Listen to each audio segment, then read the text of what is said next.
Sa kasalukuyan nga ay etong shear line, yung nagdadala ng maulap na papawirin, mga kalat-kalat na pag-ulan, pagkidlat at pagkulog. Kaya yung ating mga kababayan na inuulan noong mga nakaraang araw pa ay pinag-iingat natin sa mga banta ng pagbaha o pagguho ng lupa.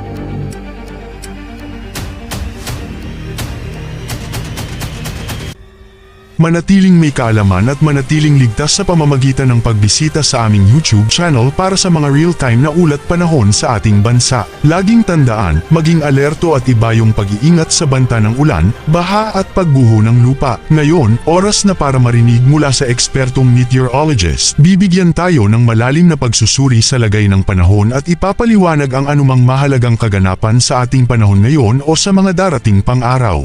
Etong easterlies naman o yung mainit na hangin galing karagatang Pasipiko, patuloy yung epekto sa nalalabing bahagi ng ating bansa. Kaya sa Metro Manila at sa ating buong kapuluan, partly cloudy to cloudy skies na may mga tsansa ng mga localized thunderstorms.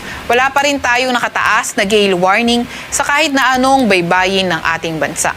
For Visayas and Mindanao, patuloy pa nga rin yung fair weather conditions with chances of localized thunderstorms.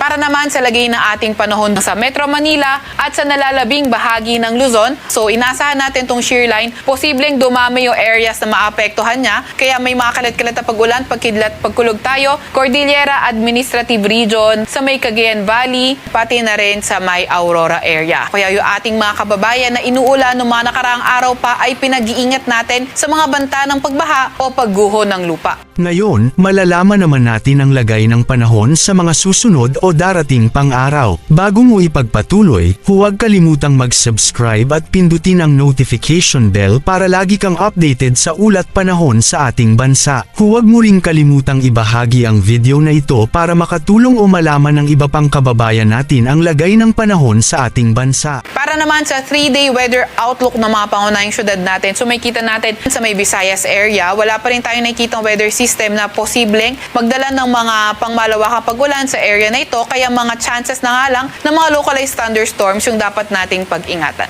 Temperature difference sa may Metro Cebu ay 27 to 33 degrees Celsius. Ganon din naman sa may Tacloban, Puerto Princesa, 26 to 34 degrees Celsius. At sa may Kalayaan Islands ay 26 to 33 degrees Celsius. Sa may Iloilo ay 27 to 34 degrees Celsius.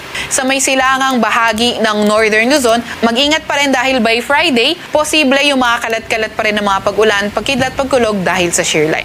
Metro Manila, Baguio, and Legazpi City, Friday to Sunday, patuloy pa rin yung partly cloudy to cloudy skies condition with chances of localized thunderstorms. Agwat ang temperatura sa Metro Manila, 24 to 26 to 34 degrees Celsius, 24 to 32 degrees Celsius sa may Tagaytay, 17 to 23 degrees Celsius sa may Baguio, 25 to 34 degrees Celsius sa may Lawag, 25 to 34 degrees Celsius sa may Tugigaraw at 27 to 34 degrees Celsius naman sa may Legazpi. Sa may Mindanao area naman, patuloy pa nga rin yung fair weather conditions dito, pero pag-ingatan pa nga rin natin yung mga pulupulong pag-ulan, pagkidlat at pagkulog.